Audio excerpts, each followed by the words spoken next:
Salam kadirli vatandaşlar, salam ehvan iyileşler. Yine görüşünü diyali yeni de 2022 yıl yetip geldi. Benim ödegevimde sizi şu täze yıl bilen kızgın kutlamakçı.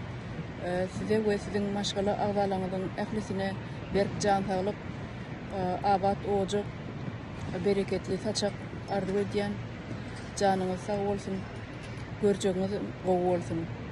Ve sizin şu ediyen işlerinize täze Türkmenistan'ı kurmakta koşandığınızı men hasam duýsanýan esasanam şu soňky ýylyň ilk dowamyna bunu daşdan görmeklik bir zat, emma özüň ýakynyna gelip, golaýyna gelip görmeklik başga zat.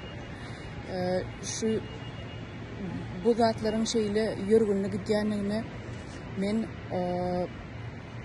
şu Türkiýe gelip hasam göz ýetirdim, golaýdym, ýa-ni adamlar bilen geçirilen ýöňençiklaryň netijesem bu zatlary açaçan görkezýär. Sag bolun, gaderli vatandaşlar, taňyl kadyn edýän işlerinde. Hoş sag bolun.